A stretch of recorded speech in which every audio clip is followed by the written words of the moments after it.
a Lei 14.454, que derrubou o chamado rol taxativo para a cobertura de plano de saúde.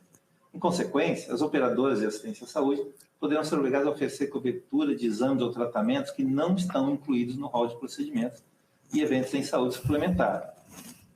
A nova lei estabeleceu que o rol de procedimentos e eventos de saúde, o REPS, servirá apenas como referência básica para os planos privados de saúde contratados a partir de 1999.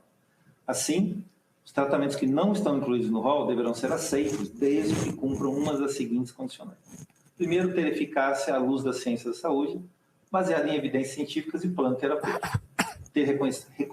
Ter recomendações da Comissão Nacional de Incorporação de Tecnologias no Sistema Único de Saúde, a CONITEC, ou ter recomendação de, no mínimo, um órgão de avaliação de tecnologias em saúde que seja reconhecido internacionalmente. Bom, para debater os impactos dessa nova lei nos operadores de saúde, temos aqui conosco a Luciana Sakamoto, que é advogada sênior no escritório Pinheiro Neto Advogados e que atua em saúde suplementar. Bom dia, Luciana. Seja bem-vinda. Bom dia, Panassol. Bom dia a todos e todas. Primeiro, gostaria de agradecer à PwC, né, na pessoa do Jacques e do Panassol. Vai ser um debate bem interessante. Bom, só para eu também me autodescrever, eu sou uma mulher de 1,60 m, oriental, cabelo comprido, tô usando um blazer preto, uma blusa preta, calça jeans e um sapato bege. Muito bem, seja bem-vindo. Temos aqui também conosco o meu sócio Jacques Moscovitch, ele é o sócio da Strategent, que é o braço de consultoria estratégica da PwC. O Jacques também é especializado no setor de saúde. Bom dia, Jacques. Bom dia, Panassol. Bom dia, Luciana. Bom dia a todos e a todas. Eu sou um homem branco, de 1,78 m, cabelos castanhos e olhos castanhos. Estou vestindo uma camisa social azul, uma calça jeans e um tênis branco. Muito bem, vamos entrar direto então no tema da nossa live. Luciana, você poderia trazer para a gente um pouco do contexto, quer dizer, o que existia antes, o que existe agora, o que muda com essa nova lei? Para a gente dar uma atualizada e alinhada aqui para os nossos ouvintes. Sim. Bom, a discussão toda do rol começou quando a ANS resolveu revisitar a regulamentação, né, e reduzir o prazo que ela tinha para atualizar o rol da ANS, né, dos procedimentos. A princípio, esse rol era de 24 meses, né, e ela estava reduzindo para um período de 18 meses. Coincidentemente, nessa mesma época, teve uma discussão sobre a incorporação de antineoplásicos orais na lei de plano de saúde. Estava tendo uma discussão no Congresso em relação à alteração da lei de planos de saúde para fazer essas adaptações. E nesse período foi discutido muito duas questões, né? A primeira, a questão do tempo, né? Então, por exemplo, 2 anos seria muito tempo para pessoas que estão esperando, né, medicamentos para o tratamento do câncer. Então, a proposta era de que fosse de 4 meses. E o segundo ponto foi a própria competência da agência, né? Foi questionado muito se ela deveria participar dessa incorporação, da decisão de incorporação, se deveria ser incorporado independentemente da avaliação dela, que levaria um tempo maior, né? E no final, então, eles entenderam que o prazo, chegaram num consenso, né? O prazo ficou de 4 meses para antineoplásicos, né? Para o tratamento do câncer, e o período da ANS caiu para 180 dias, né? Com base nessa discussão, teve a lei, então, 14.307. Nessa lei, eles mantiveram que a competência da ANS para analisar a amplitude do rol. A ANS ficou com prazo de 180 dias, prorrogável por mais 90, como uma regra geral para ela fazer a análise dos procedimentos. No caso dos antineoplásicos, ela ficou com um período de 120 dias mais 60, tendo uma prioridade para esses medicamentos. E se a ANS não tiver uma resposta nesse prazo de 180 dias, vai ter a inclusão automática, né? Um outro ponto importante foi que se houver a recomendação da CONITEC e já tiver uma publicação dessa decisão, que essa tecnologia vai ser incorporada no rol em até 60 dias. Então, diante de toda essa discussão, né, começou a se questionar a natureza do próprio rol. E o STJ, em razão de 2 recursos que ele tinha, ele analisou a questão da natureza. Teve muito debate, na época teve uma pressão da mídia muito grande, né, que aí também a gente pode ver a força das mídias sociais em relação a qualquer tema que eles discutam. E aí o STJ, então, entendeu que o rol teria natureza taxativa com algumas exceções, né? Então, nas teses que o STJ afirmou nesse recurso, foi de que o procedimento que não está no rol, né, desde que tenha um substituto, não é obrigatório, então a operadora não precisa cobrir. Podem haver coberturas adicionais, né? Mas se não houver um substituto terapêutico, ou se tiver sido esgotado todas as opções que o rol oferece, então as operadoras deveriam cobrir, desde que elas preenchessem alguns requisitos. O primeiro é de que houvesse de que não tivesse sido indeferido expressamente pela ANS a sua incorporação no rol anteriormente, que houvesse a comprovação científica, né, com base em evidência, e houvesse recomendação de órgãos nacionais ou estrangeiros, né, então, por exemplo, a Conitec, né, e que houvesse um incentivo também para o diálogo, para discutir um pouco mais sobre essa questão dos procedimentos. Essas teses firmadas pela STJ, elas geraram, né, essa discussão realmente se essas exceções seriam suficientes para barrar ou se haveria um aumento ou não da judicialização, mas as teses ainda tentavam acomodar os interesses dos dois lados, né, tanto dos beneficiários quanto das operadoras. Em paralelo a isso, houve uma movimentação, porque os consumidores, né, ainda queriam muito que fosse determinada a natureza exemplificativa do rol. E aí tiveram duas vertentes. A primeira foi no STF, então tiveram 5 ações ajuizadas perante o STF para questionar tanto a natureza do rol como a própria competência da ANS. E houve um desdobramento no Congresso, né? Acho que a gente estava também num período político sensível, né? Então ganhou muita força esse projeto de lei no Congresso. E no Congresso, um pouquinho antes das eleições, foi decidido que o rol seria uma referência básica e que as operadoras deveriam cobrir procedimentos que não estivessem no rol, desde que houvesse a comprovação de eficácia ou que ele tivesse sido recomendado pela Conitec ou por um órgão estrangeiro que tivesse aplicado também para os seus nacionais, né? É importante aqui só entender que a lei, ela fala em ou, né? Então, o STJ ele falava em e. Então, aqui, se comprovar a eficácia ou se comprovar que foi recomendado por uma dessas instituições, em tese, a operadora deveria cobrir, né? Então, ele flexibilizou um pouco o que o STJ tinha afirmado. Você falou em rol taxativo e rol exemplificativo, só para a gente, né, esclarecer. Qual que é a diferença? Né? Qual que é a importância disso dentro desse contexto da norma? Então, quando a gente fala no rol taxativo exemplificativo, a ideia é que as operadoras tenham uma previsão, né, do que elas podem ter que cobrir e assim elas possam fazer seus cálculos. Então, quando a gente fala no rol taxativo, a ideia é que é uma lista que as operadoras sabem que, no mínimo, aquilo que está ali ela vai ter que cobrir, né? Então, ela vai fazer um cálculo de probabilidade, numa questão estatística, e vai calcular o preço em cima daquela lista, sem prejuízo, claro, de coberturas adicionais. No exemplificativo, na verdade, não teria um rol, né? Não seria necessário um rol se é só exemplificativo e qualquer coisa que estivesse comprovada, né, do ponto de vista médico, a sua eficácia e segurança, ela, em tese, poderia estar dentro do que uma operadora deveria cobrir. Uhum. Então, o exemplificativo fica muito mais em aberto, né, do que o rol taxativo. Ok. E como é que, a partir dessa decisão, então, para a gente começar a explorar o impacto, né, impacto nos vários players dentro do ambiente. Então, tem as operadoras, tem o sistema de saúde, né, o SUS, tem os usuários, né? Como é que, a partir dessa decisão, cada um desses grupos de elementos, de players, né, pode potencialmente ser impactado? Vou pedir para o Jax elaborar um pouco. É interessante essa pergunta, que a gente pode interpretar de que a partir do momento que o rol passa a ser mais abrangente, né, passa a ser exemplificativo, supostamente a população teria maior acesso aos tratamentos de saúde.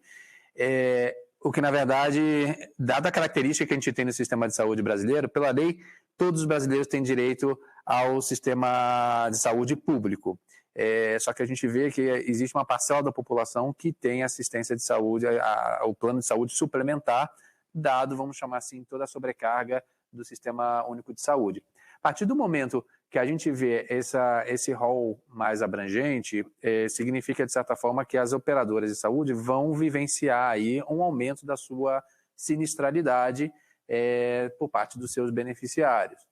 E dessa forma, como maneira até de se protegerem ou até viabilizarem os seus modelos de negócio, é natural que isso vai ter um aumento do custo do serviço prestado para os assistidos.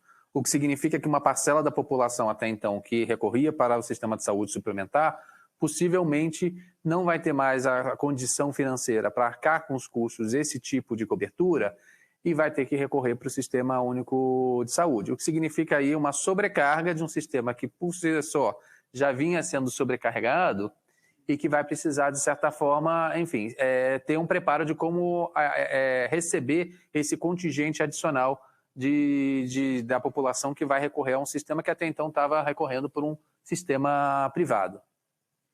Ok. E no aspecto, e no âmbito corporativo, né? Quer dizer, nas empresas que têm seus planos de saúde, aí o custo começa a aumentar e as empresas, isso sempre acaba voltando para as empresas, obviamente, né? Luciano, você quer comentar, quer dizer, isso pode levar a algum tipo de judicialização, discussões, né, que envolvam todo o sistema? Pois é, esse aumento, né, por exemplo, do preço que o Jacques mencionou, sem dúvida vai ter um impacto, né? E é o que a gente falou, aumenta a sinistralidade e volta a conta para alguém, que no caso aqui vão ser as empresas que oferecem o plano, né, que custeiam esse benefício. Um primeiro problema que a gente pode pensar é a questão da rede, né? Então, assim, se as operadoras tiverem que cobrir uma lista de procedimentos muito maior do que elas estão esperando, será que elas vão ter rede já pronta para isso? Uma rede credenciada? Profissionais médicos para isso? Então, assim, nesse contexto, existe uma grande chance de, nesse início, ter um aumento da judicialização, né? Para que esses procedimentos sejam cumpridos, né? E se ela não tiver uma rede pronta, pode ter um atraso aí, que pode gerar um descumprimento, por exemplo, de uma decisão judicial. Podem ter os aumentos das NIPs, né? Questões administrativas diretamente na INS, que os consumidores tentariam resolver. E quando a gente fala das empresas, elas vão ter que pensar como que elas vão lidar com isso, né? Em relação ao custo. Então, o que elas vão tentar fazer para ter um pouco mais de controle em relação ao que está sendo solicitado pelos seus beneficiários, né? Pensando na empresa que vai pagar a conta no final. Será que ela vai colocar uma auditoria médica? Será que ela vai pôr um serviço de segunda opinião? Né? Então, a gente pode começar a ver esses movimentos para tentar controlar um pouco a judicialização. Tá. A gente vai falar sobre isso daqui a pouco, mas vamos falar um pouco na ponta do usuário, né, do cliente, do consumidor, né? Como é que essa lei beneficia e pode beneficiar as pessoas? Por parte do assistido, de certa forma, ele vai, de certa forma, ter uma maior cobertura, uma série de procedimentos que até então a lei limitava por parte do plano, né? A gente sabe que, por mais que o plano tinha algumas limitações do que estava dentro da cobertura ou não, sempre tinha um volume aí de processos, de liminares que acontecia na justiça, quando havia uma necessidade de um tratamento específico que, porventura, não estivesse coberto dentro do plano. O que a gente vê agora é que a lei, como está sendo colocada, ela facilita, sim, uma série de procedimentos a serem cobertos por parte do beneficiário, né? A questão que surge nesse momento é um limite até onde isso é o que faz o sentido e o que, de certa forma, pode ter um proveito por parte da lei, por parte dos usuários, de, enfim, se beneficiarem de uma lei que está mais branda, vamos dizer assim, a favor do beneficiário, do que em relação ao plano de saúde. Então, sem dúvida nenhuma, ela favorece, sim, o beneficiário por ter um maior acesso a tratamentos que até então não eram cobertos, e agora ele tem uma facilidade, respaldado por uma lei, que ele tem o direito de ter a cobertura necessária para determinado procedimento, desde que cumprida aqueles critérios que a Luciana comentou no início da nossa conversa. Jacques, até um ponto aqui que gera, né, um maior acesso, mas também uma maior preocupação, é o fato de que, será que a gente está mesmo protegendo esses beneficiários, né? Então, às vezes vai ter uma comprovação, uma evidência científica, mas será que é robusto? Será que esse estudo seria suficiente? Então, eu estou colocando o paciente em risco de um procedimento que ainda não tem elementos suficientes para estar, de fato, para ser coberto pela operadora e o paciente ter acesso àquele tratamento, ou eu estou realmente beneficiando, né? Então, acho que é uma resposta que hoje ainda não vai ter de pronto, mas que pode ser que a gente não veja situações muito felizes por não ter uma análise tão criteriosa desse procedimento, né? Seguindo nessa linha, Luciana e Jacques, quer dizer, a ANS acredita que a garantia das coberturas que não estão previstas no rol, né, pode levar justamente a alguma coisa além daquilo que era a intenção da lei, né? Isso significa que existe um risco de as operadoras começarem a atuar no escuro, quer dizer, sem como você falou no início, né, sem o histórico, né, para poder projetar seus custos futuros, fazer todas as análises atuariais e tudo mais, para precificar e atender os clientes. Quer dizer, na visão de vocês, qual é esse risco? Eu acho que as operadoras já vêm enfrentando, de certa forma, uma situação bastante peculiar desde o fim da pandemia, né? A gente vê um volume aí de procedimentos até então que estavam congelados ou estavam retidos por parte do lockdown e todas as limitações que a gente vivenciou na pandemia. E a gente nota que o índice de sinistralidade vem aumentando exatamente como um reflexo, ou seja, da liberação agora das limitações do lockdown, as pessoas estão voltando a fazer uma série de procedimentos até então que haviam sido abortados ou haviam sido colocados on hold durante esse período da pandemia. Então, isso por si só já vem aí uma situação que as operadoras vêm vivenciando um aumento da sua sinistralidade, os custos médicos vêm registrando aí um aumento bem acima da inflação, então isso já era um cenário por si só das operadoras bastante desafiador.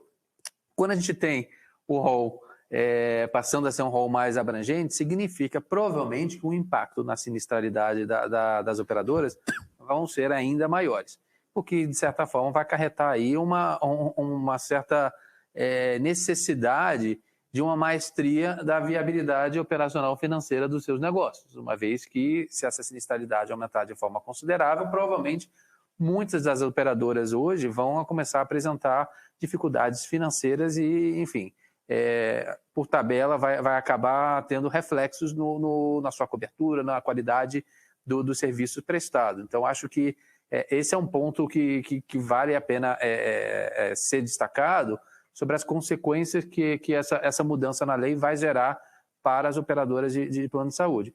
E mais ainda, quando a gente vê quantas dessas operadoras vão ter a capacidade de arcar, vamos chamar assim, com determinados níveis de sinistralidade consideravelmente altos. Então, é uma pergunta que fica aí questionável, como é que o mercado vai, de certa forma, lidar com esse aumento daqui para frente em função dessa mudança na lei. E essa questão, já que você falou das empresas, né, vai para os dois lados.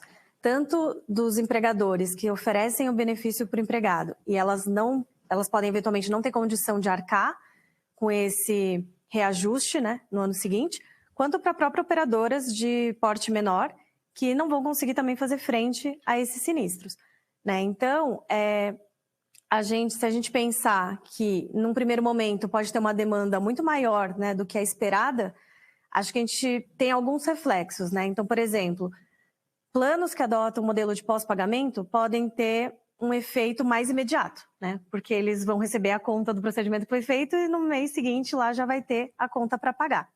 Então, eles podem ter uma surpresa nesse primeiro momento.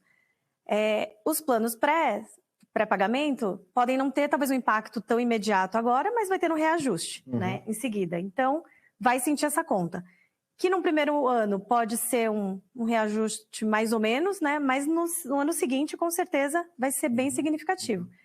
E aí, como a gente viu agora nos planos individuais, será que o Congresso barraria de novo o reajuste? Então, elas vão ter que aumentar essa conta, mas não sabem se vão conseguir colocar de fato no reajuste no ano seguinte.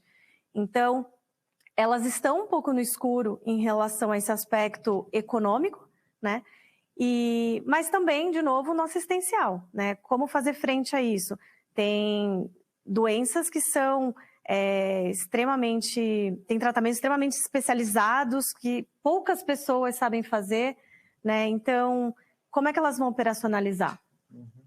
E eu imagino, nesses casos, né, obviamente, aquilo que entra são doenças raras, são doenças de tratamentos longos, que, por definição, mais caras, né, mais complexas e mais caras, né, o que tende a elevar o custo.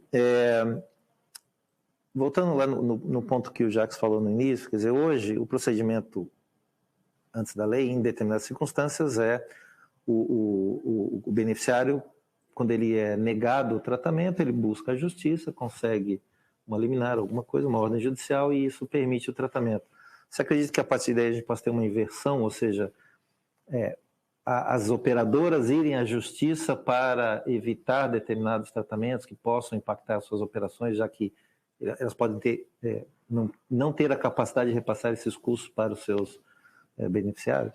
Então, esse acho que é um movimento interessante, que talvez aconteça, né, e se concretize. Hoje, de fato, quando o beneficiário quer um procedimento, ele vai até a justiça, né? Então, acho que até voltando um pouco lá para a primeira pergunta, historicamente, o rol sempre foi taxativo, né? Não teve alteração em relação a isso. Mas existia uma corrente na jurisprudência que aplicava o rol de uma forma exemplificativa. Então, o beneficiário ia até a justiça, pedia uma liminar para determinada cobertura e, muitas vezes, ele realmente ganhava a liminar. Nesse cenário, a operadora estava numa posição um pouco mais passiva, né? Então, vinha a ação, ela se defendia contra aquele pedido. Agora, na verdade, pode ser que aconteça realmente essa inversão. Então, a operadora, diante de um pedido direto agora do beneficiário de cubra esse procedimento, esse tratamento, não tendo uma ação por trás, talvez ela tenha que entrar com uma ação falando esse tratamento não é devido porque não preenche os requisitos da lei. Okay. Então, eu acho que pode existir sim esse movimento inverso agora e elas terem que assumir eventualmente uma postura mais ativa para comprovar que ainda assim ele não cai nas exceções. Ok. Jacques, então, a gente falou, né, sobre o risco de operar no escuro, e obviamente isso não é possível, né? Os operadores vão ter que trabalhar com cenários, com projeções e monitorando tudo que está acontecendo. Mas do ponto de vista de governança, estratégia, né? Como é que, dado esse cenário, quer dizer, o que hoje as operadoras e os outros players do mercado têm que começar a pensar para poder navegar nesse escuro com algum tipo de luz, né? Na verdade, as operadoras elas já vêm trabalhando com uma série de dados e análises preditivas em relação à sua carteira de clientes para tentar, enfim, prever alguns comportamentos típicos. Então, dado o perfil daquela carteira, idade, predisposição para uma determinada incidência de uma doença crônica, enfim. Então, existe aí um movimento por parte de operadoras e planos de saúde, de uma maneira geral, de como conseguir utilizar dados de uma maneira mais inteligente, com modelos de analytics por trás, para conseguir, de certa forma, antecipar determinados tipos ou incidências de doenças que acarretarão aí em coberturas de tratamento. Então, cada vez mais, esses modelos vão ser aperfeiçoados de uma maneira das operadoras tentarem, de certa forma, de forma proativa, prever determinados tipos de incidência dentro da sua carteira, e conseguir projetar isso dentro da sua operação.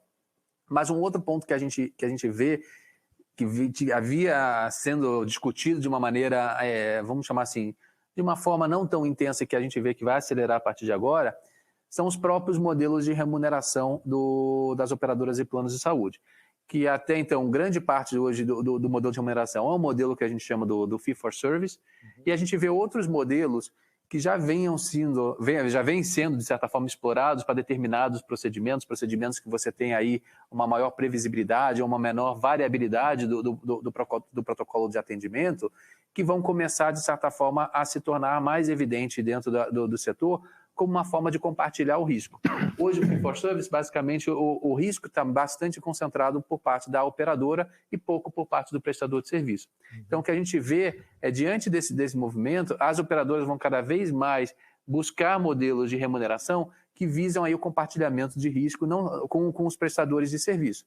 Existe uma série de implicações. Enfim, conceitualmente é muito claro, faz o sentido, mas existe aí uma complexidade de como é que você vai ter que ter todo o modelo de acompanhamento, o modelo de rastreabilidade das informações, o modelo de compartilhamento dessas informações para garantir que esse modelo de compartilhamento de risco com o seu prestador de serviço, seja ele um hospital, seja uma rede de clínicas e exames laboratoriais, mas enfim, para que isso seja bastante monitorado de uma maneira bastante clara e de comum acordo por parte das partes envolvidas.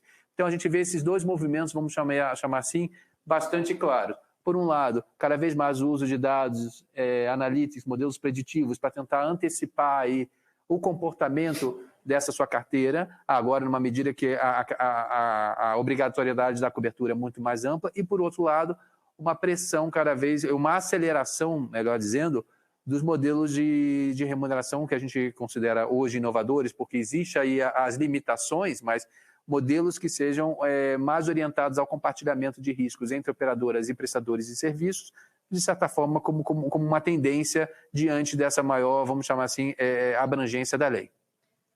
E esse modelo de compartilhamento de risco também daria para ser visto entre as próprias operadoras, né? Isso já vem sendo discutido muito no mercado em relação às doenças raras, né? Ou tratamentos, terapias gênicas. Então, pode ser que isso acelere também um pouco esse processo. Será que esse modelo de compartilhamento de risco entre as operadoras vai ganhar força agora, porque todas vão estar no mesmo barco, na final, em relação a não só a esses tratamentos, mas a outros também? O que pode também gerar uma antecipação em relação a possíveis modelos de financiamento, né? Então, eles podem começar a discutir mais como que eles vão financiar essa conta, né? Como é que eles vão fazer frente a essas despesas que eles vão ter. E até nessa linha da governança, né, que o Jacques estava mencionando, o que as empresas vão fazer, se a gente olhar também para as empresas que têm um número de beneficiários bem reduzido, hoje esses planos estão muito provavelmente em pools, né? Então, nos grupos que você tem até 29 vidas, você agrega, né, você faz um agrupamento desses contratos, né, as operadoras fazem um pool entre esses contratos, e às vezes esse pool já tem uma oscilação de sinistralidade, né, porque é um grupo pequeno, relativamente. Será que com esses pools, né, se aumentar muito a sinistralidade de todos eles ao mesmo tempo, como é que eles vão fazer? Né? Então, assim, vai ter que ser repensado como é que essas empresas menores, com esses pools de contratos menores, vai ter que ter uma adaptação? Será que elas vão ter que investir mais na prevenção, elas mesmas, né? Criar formas de tentar prevenir que esses eventos ocorram, né? Ou seja, a mudança, como toda mudança, né, vou falar o óbvio aqui, traz riscos e traz oportunidades para o setor, né? Só continuando um pouquinho nos riscos, mesmo com com aqueles critérios estabelecidos na lei, né, será que qual é o risco de que essa abertura seja tão ampla que coloque realmente em risco, né, a sustentabilidade do setor de uma maneira geral? Então, os critérios colocados na lei, eles, claro que trazem uma situação um pouco melhor, né, para as operadoras, mas ainda existem brechas ali, né? Então, por exemplo, quando você fala o fato da lei ter colocado né, alternativo. Então, não necessariamente precisa ter uma evidência científica, mas tem uma recomendação internacional, por exemplo, ou, né, de algum outro órgão, e aí vai ser incorporada. Né? Ou então, a questão de trazer um procedimento que é de outro país, que se aplica lá para outras pessoas, num outro ambiente, numa outra demografia. Então, assim, será que se aplicaria da mesma forma aqui? No primeiro item, quando a gente fala de evidência, né, quão robusta tem que ser essa evidência? Então, todos esses critérios, claro que ajudam um pouco, né, a barrar essa questão, não são tão amplos quanto o STJ tinha definido, mas ainda existe muito espaço para discussão, né? Então, até muita gente falava que ia reduzir a judicialização em relação a isso, mas não necessariamente, porque agora os critérios ficaram subjetivos. Ou seja, cada vez mais vai ser analisado agora no caso a caso, né? Se o seu tratamento preenche esses requisitos, se não preenche, se tem substituto, se não tem. Então, não diria que é suficiente. Existe alguma previsão de normatização desses critérios, o que, ironicamente, poderia levar a um outro tipo de rol, né? Quer dizer, o rol que normatiza os critérios? Então, a ANS agora, ela até abriu uma consulta pública, né, para uma nova regulamentação do rol, mas não fugiu muito do que tem hoje, né? Então, ainda não tem nada que altere muito o que foi definido na lei. Ok. Bom, continuando nos riscos, né, sem querer ser totalmente negativo em relação ao tema, mas só seguindo nessa sequência, nós falamos, né, que determinadas operadoras talvez não consigam repassar os custos, operadoras menores, quem trabalha em pool, né, um pool tem uma capacidade, obviamente, reduzida de diluir os custos, né, tem 29 pessoas, 2 ou 3 entram nesse tema, não consegue repassar os custos. Que oportunidades tem aí para o mercado, Jacques, de consolidação, verticalização, né, de incorporação de outras atividades, como a Luciana falou, de financiamento? Quer dizer, parece que abre aí algumas janelas se abrem para que o mercado possa se movimentar e aproveitar essas oportunidades, né? Não, sem dúvida. A gente já vinha observando no setor, né, o movimento de consolidação por parte das operadoras de plano de saúde. Se a gente considerar hoje do volume de operadoras que existem no mercado, a gente está falando que em torno de 85%, 90% das operadoras hoje ativas no Brasil são de pequeno e médio porte. Aí a pergunta faz, operadoras de pequeno e médio porte, com níveis de sinistralidade altos, muitas vezes acima do valor das receitas que elas conseguem gerar, isso significa que essas operadoras, enfim, não vão conseguir, de certa forma, sobreviver diante desse contexto, que abre aí, vamos chamar assim, uma oportunidade para acelerar ainda mais esses movimentos de consolidação do setor. Então, a gente vê aí mais um movimento nesse sentido de, enfim, formação das grandes operadoras aí buscando oportunidades em diferentes regiões, em diferentes praças, para, enfim, adquirir carteiras de operadoras que vão, porventura, se mostrarem, vamos chamar assim, com uma inviabilidade financeira diante desse contexto. Da mesma forma, no movimento de verticalização, é uma certa forma das operadoras e dos players de saúde de conseguirem, de certa forma, gerenciar de uma maneira mais efetiva o custo do tratamento. Então, de novo, maior abrangência dos tratamentos significa maior foco em gerenciar o custo de uma maneira efetiva. E as operadoras, vamos chamar assim, verticalizadas, ou seja, aquelas operadoras que possuem sua própria rede de prestadores de serviço como própria dentro do mesmo grupo econômico, enfim, vai se tornar, vamos chamar assim, uma solução bastante, vamos chamar assim, interessante na ótica de gestão de custo e, porventura, isso pode vir vamos chamar também, a dar uma aceleração nesses movimentos de verticalização como uma forma de se preparar, de se blindar ou enfim, de saber navegar diante desse novo contexto. Muito bem. Um elemento importante desse processo para qualificar o que está sendo proposto dentro daquelas exceções ou das regrinhas, né? E parece que é o processo interno de aprovação pela ANS, né? Porque a gente provavelmente vai passar por isso, né? Se aquela tecnologia se enquadra naquilo, se aquela entidade internacional é reconhecida da forma como a lei previa e tal. Isso passa pela ANS, e qual é a capacidade que a ANS tem de dar vazão a esse volume que imaginamos seja grande de processo, com agilidade, porque quando a gente fala de saúde, a gente fala de tempo, fala de criticidade, né? Não são coisas que podem levar 2 ou 3 anos, porque sempre tem um ser humano por trás ali que tem essa necessidade, né? Quais são as ações que a ANS tem que implementar para poder, né, também fazer ser uma parte eficiente desse processo? A ANS está se mostrando bastante engajada nessa análise técnica de incorporação, né? Então, ela tem feito um movimento contínuo, né? Acho que isso é importante na nova regulamentação da ANS, que hoje em dia, o processo é contínuo, né? Então, apresenta-se uma proposta para que a ANS analise de incorporação, vai seguir o fluxo, mas não é que tem um período específico do ano para apresentar. Pode ser apresentado ao longo do ano inteiro. E ela tem feito essa análise, né, de forma bem recorrente agora, principalmente até porque algumas elas têm até 60 dias para serem incorporadas, né, depois que a Conitec aprova. Então, a gente tem visto um movimento periódico aí de atualização da resolução para incorporar novos procedimentos.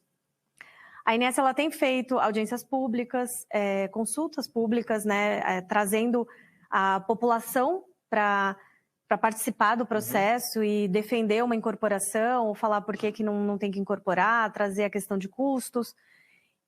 Mas, assim, ao mesmo tempo, por mais que ela tenha todo esse esforço, é claro que ela não tem capacidade de fazer isso num tempo muito curto, né? São critérios e são análises muito técnicas, né, que demandam um tempo. Então, isso foi até um ponto que a ANS colocou na época que estava tendo a discussão no Congresso, que é o fato de que a ideia é que tem uma análise de impacto regulatório, que tem uma análise financeira, e isso não vai dar tempo de fazer, né? Então, com esses prazos tão curtos, nem sempre a própria participação social vai ser possível, né? Então, assim, acaba, por mais que tenha esforço, acaba prejudicando um pouco esses processos internos e externos que trazem transparência também para o processo de incorporação, né?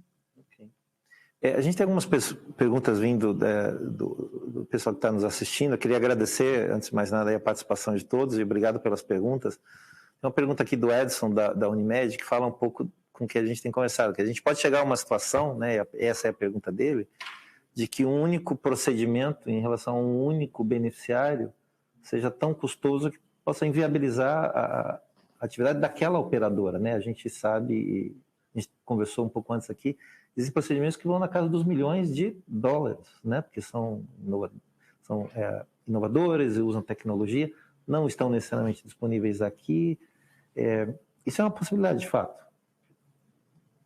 Isso é um risco real, né? Que já tem muitas discussões com relação a essas doenças raras, né? Então, a gente sabe que são milhões, né, para um tratamento, às vezes uma dose, né, não é que é o tratamento inteiro, às vezes por dose você tem um valor super elevado.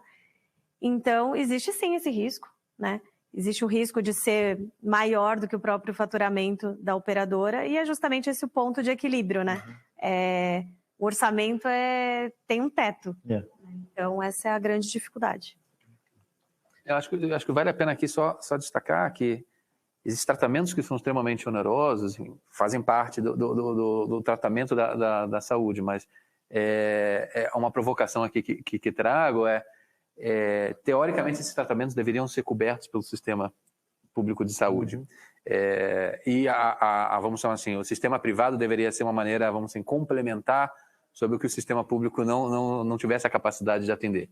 Então, muitas vezes a gente tende a olhar essas discussões como se fosse uma determinada decisão somente para o setor privado. Então, existe aí também, acho que, um movimento importante a ser destacado, de como é que, primeiramente, capacitar o sistema público para conseguir lidar com esses tipos de tratamentos que são extremamente onerosos e de que maneira também complementar uma determinada demanda pelo sistema privado nesse sentido, né? E não sobrecarregar simplesmente a responsabilidade do sistema privado com relação a esses tipos de tratamentos mais onerosos, né?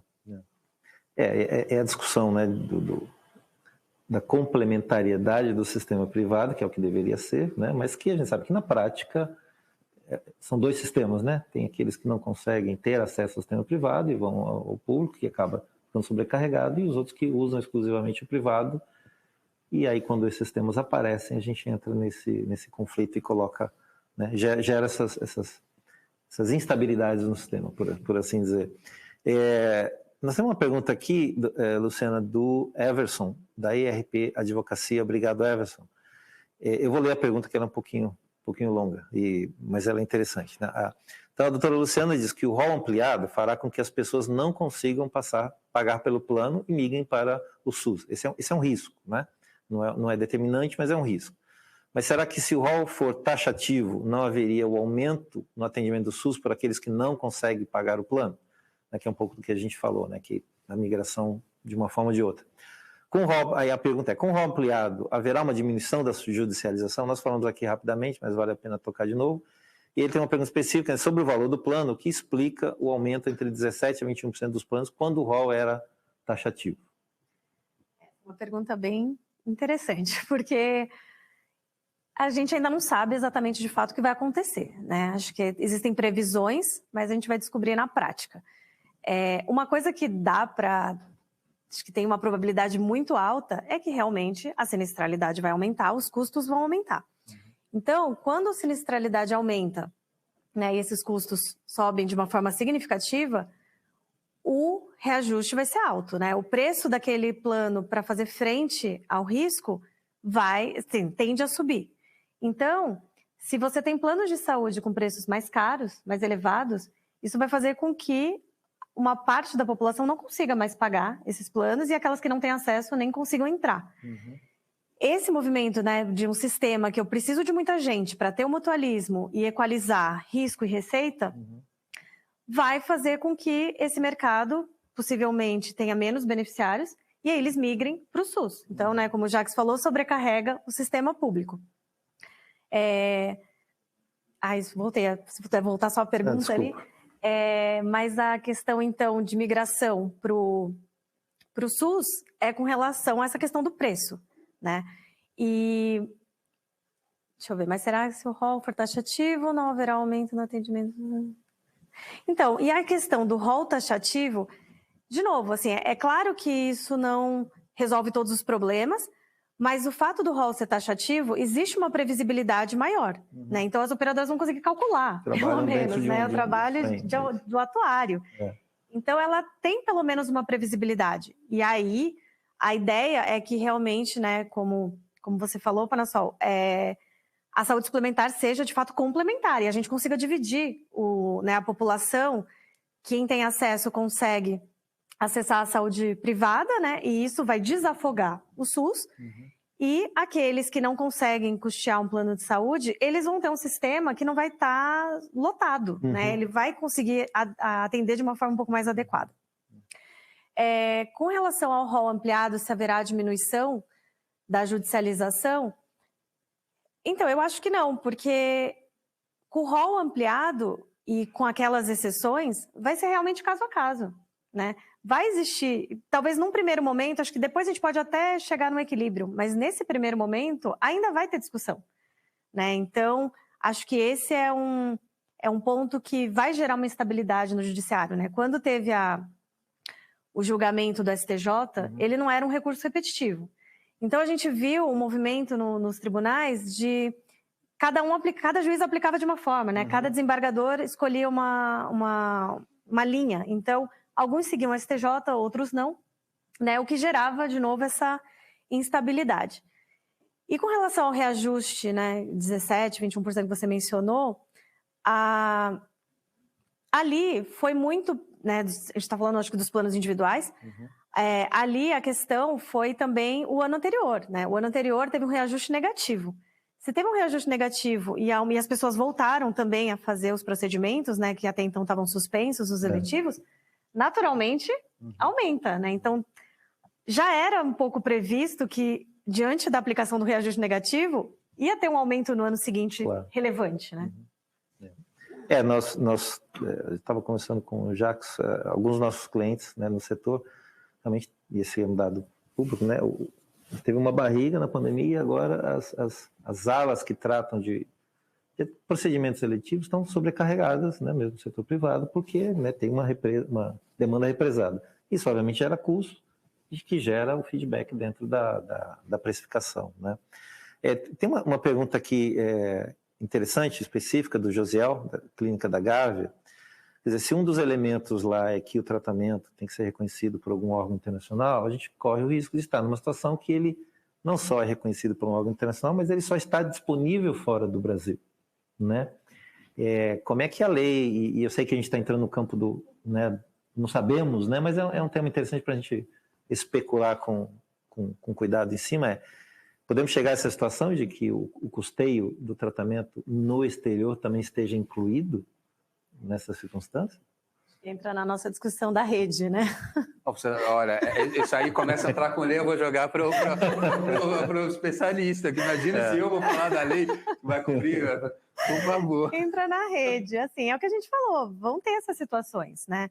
Então... O pedido virá. O pedido virá. E aí, acho que vai ser... Então, esse é um caso, por exemplo, que eu acho que seria uma grande chance de ter uma judicialização, né? Então... Essa doença rara, que só tem um tratamento lá fora, a operadora daqui não vai necessariamente ter uma parceria, né? Como é que vai ser feito? E aí, se for, vamos supor que o beneficiário tenha que pagar e depois pedir um reembolso. Será que ele vai conseguir? Como é que ele vai pagar?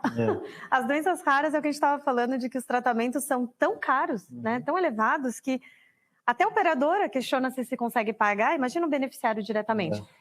Então, assim, essa questão do tratamento ser lá fora, com certeza eu acho que vão existir casos. Né? Acho que tem algumas situações que a gente sabe que o tratamento só está disponível no exterior. Né? Então, assim, aí começa um pouco das discussões até das parcerias. Né? Eventualmente, acho que até uma oportunidade que a gente estava falando.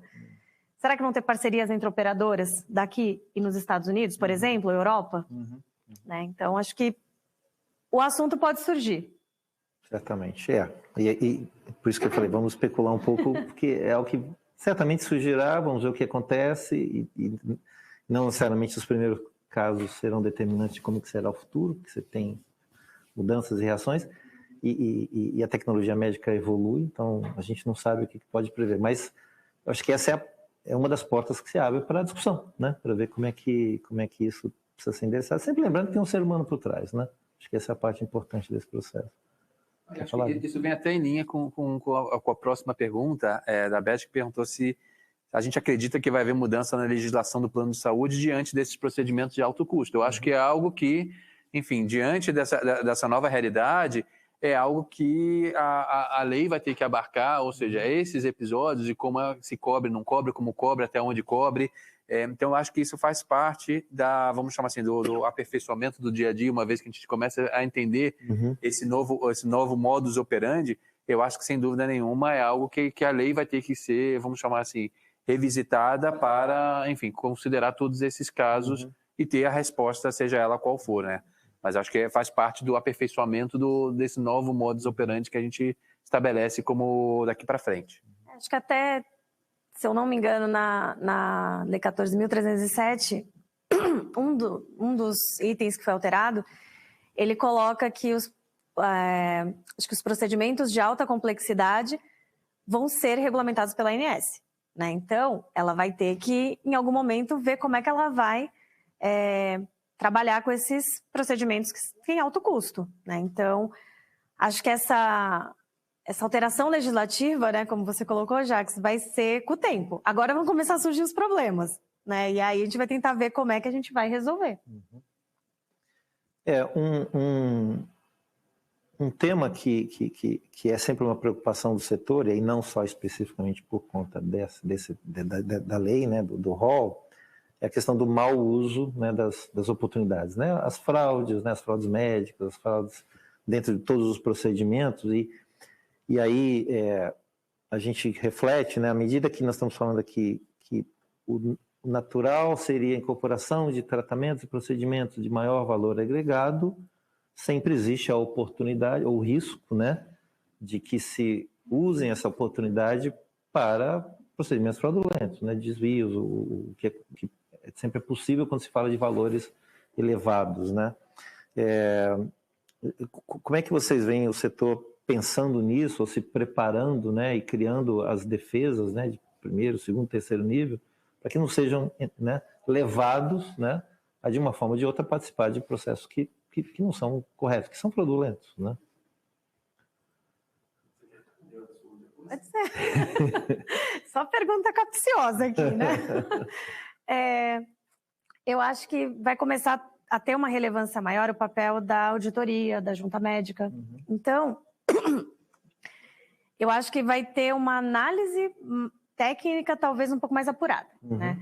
Porque, por exemplo, quando a gente fala das negativas de cobertura, agora elas também tendem a ter que ter um pouco mais de robustez, né? Tem que justificar um pouco mais essa negativa. Então, para impedir, para tentar mitigar esses processos fraudulentos, né, que a gente sabe que pode acontecer, eu acho que o papel da auditoria médica, da junta, vai ter uma relevância maior. E, em paralelo, acho que precisa ter uma conscientização melhor, né? Então, até como o Jacques colocou, será que as operadoras que têm uma rede verticalizada vão conseguir, talvez, ter mais acesso à rede e tentar trabalhar com os hospitais, com os médicos, sobre a relevância de ter um critério muito técnico, mas que olhe para isso. Então, será que eu já tenho um procedimento no rol que atende aquele paciente? Será que precisa ser um tratamento novo e fora do rol? Então, assim, é claro que o médico tem autonomia, né? É ele quem define o tratamento, ele quem tem a caneta. Mas essa conscientização é importante, né? Dele saber se, de fato, pensar no custo. Pensar... o médico fazer essa análise também de custo, né? Será que eu consigo que meu paciente tenha acesso ao que ele precisa, ao tratamento que ele precisa com base em algo que já está no rol? Então, acho que tudo isso vai ajudar a mitigar essas fraudes, né? Mas é um esforço de parceria, né? Em conjunto. Eu traria até uma visão um pouco mais abrangente e menos relacionada à fraude. Que até então a gente viu o setor de saúde operando de um modelo que a gente chamava até de destruição de valor do que criação de valor. Que significa que a gente via o paciente, de certa forma, ali com uma necessidade de determinado tratamento. Ele muitas vezes ele vai até o hospital, ele tem que esperar autorização por parte da operadora de plano de saúde para autorizar determinado procedimento, ou muitas vezes ele faz o procedimento, depois entra na briga na justiça, se cobre, não cobre, como cobre. Então, assim, você vê as operadoras de um lado tentando, de certa forma, se protegerem sobre qualquer tipo da cobrança dos procedimentos, muitos deles, às vezes, questionáveis se eram necessários ou não. O hospital, de certa forma, também tendo o conhecimento técnico do que precisa ser feito e não simplesmente ditado de um protocolo, muitas vezes, que pode ser não aplicável para determinado paciente, e o paciente, vamos chamar assim, vivenciando esse transtorno, vamos chamar assim, de uma jornada de um tratamento, no meio dessa dinâmica, né? Onde cada um está, de certa forma, querendo defender a sua operação, a sua rentabilidade, o seu modelo de negócio. Quando a gente joga, vamos chamar assim, essa mudança e todos os impactos que a gente veio discutindo aqui durante esse bate-papo, será que a gente está retrocedendo de novo desse modelo de destruição de valor? E quando o setor como um todo começa a falar como é que o setor consegue trabalhar de uma forma mais colaborativa, mais através de um ecossistema, onde todos, de certa forma, compartilham custos em prol de uma melhor experiência, em prol de uma melhor custo do tratamento, será que uma mudança dessa lei nesse aspecto não vai, de certa forma, incentivar uma postura mais reativa, ou mais de blindagem por parte de cada um dos players do setor de saúde, para que, de certa forma, consigam proteger suas operações e seus modelos financeiros? Então, menos na ótica da fraude, mas muito mais na ótica da proteção e da sobrevivência do modelo de negócio, né? E aí deixa-se de lado, talvez, a questão da pertinência do tratamento, que deveria ser o ponto fundamental, né? E começa a prevalecer sobre a sobrevivência financeira operacional do setor de saúde. Então, talvez isso aí a gente tem aí algo que a gente vinha caminhando num modelo mais de evolução, de como é que a gente faz modelos colaborativos, melhor experiência, melhor custo. Talvez a gente comece a dar um passo atrás, talvez de novo, para aquela questão de quem é que tem, como é que eu protejo o meu negócio, quem é que vai ter a rentabilidade, quem é que vai drivar, vamos chamar assim, a decisão do tratamento. Então, isso talvez possa ser uma consequência dessa discussão que a gente está vivenciando agora com a lei. Muito bem, estamos caminhando aqui para o final da nossa live. Eu vou pedir então para a Luciana fazer seus comentários finais, e depois o Jacques, e aí eu faço o encerramento. Eu acho que esses debates, né, principalmente nesse momento que ainda tem muita incerteza, são essenciais, né? Acho que gente está no momento que a gente vai construir isso junto, né? O setor de saúde, principalmente na área dos planos de saúde, ela tem tido muita alteração nos últimos tempos, né? Tem muitos assuntos sendo colocados em discussão, STJ tentando pacificar vários desses temas, então acho que é um momento propício para discutir, né? Como foi dito até num outro evento que eu participei, a ideia é que o setor se una para chegar numa solução, né? Ninguém quer falar não quero pagar ou não quero dar o tratamento, não é isso, né? Mas o setor precisa ser sustentável. Então, a discussão do rol, eu acho que é um dos primeiros passos para falar dessa sustentabilidade, né? Obviamente, o consumidor, quando ele tem um plano, ele tem que ter acesso, né? E aí a gente pode discutir o que é o acesso ou não na jornada do paciente, mas tem que ser sustentável, porque senão ele também não vai ter um produto que atenda às necessidades. E também gerar essa discussão de o que é saúde suplementar no nosso país, né? Ela é suplementar mesmo ou ela praticamente é o SUS, né? Diga-se, se você fala que um rol é exemplificativo, somos praticamente o SUS. Então, assim, é essa a finalidade da saúde suplementar no Brasil? Né? É isso que a gente quer? Então, assim, acho que nesse momento de tanta incerteza em relação ao rol, eu acredito que vão ter que ter conversas e parcerias, né? E conscientização, tanto das operadoras, quanto dos prestadores e também da população, dos usuários dos planos de saúde, né? Então, acho que todos têm que estar muito conscientes e buscando a mesma coisa, que é a sustentabilidade. Bem, Jacques? Acho que como você colocou, Panassol, toda mudança gera, de certa forma, uma certa apreensão, né? E eu acho que em toda mudança você tem oportunidades também. Então, apesar de que a gente ainda está discutindo e ainda está, vamos chamar assim, amadurecendo o que vai ser a evolução dessa lei, por outro lado, existe uma oportunidade gigantesca para as empresas do setor de saúde de conseguirem aperfeiçoar uma série de mecanismos, uma série de processos por parte das suas operações. A gente falou aqui, por exemplo, de modelos preditivos, o uso de dados, enfim, a própria questão de governança, a própria questão de modelos de compartilhamento, ou seja, são decisões que significam a evolução e o amadurecimento do setor de saúde. Então, por mais que ainda tenha uma série de dúvidas e uma série de apreensões sobre os impactos, ao mesmo tempo abre aí uma série de discussões que são importantes, que em algum momento vai ter que ter, seja com o rol exemplificativo ou com outra decisão, mas que abre aí a oportunidade para as empresas de começarem a adotarem reformulações dos seus processos para que operem de uma maneira mais efetiva. Então, eu acho que as próximas semanas, os próximos meses, vão ser meses de que a gente vai ter aí algumas definições e algumas adaptações, mas ao mesmo tempo continua aí a oportunidade para que as empresas, enfim, visualizem, incorporem esses novos mecanismos por parte das suas operações, porque é algo que mais cedo ou mais tarde vai ser utilizado em prol das próprias operações. Então, eu acho que a mudança gera apreensão, mas também gera oportunidade para que as empresas, de certa forma, comecem a se aperfeiçoar na maneira de como elas prestam seus serviços perante os seus clientes. Muito bem.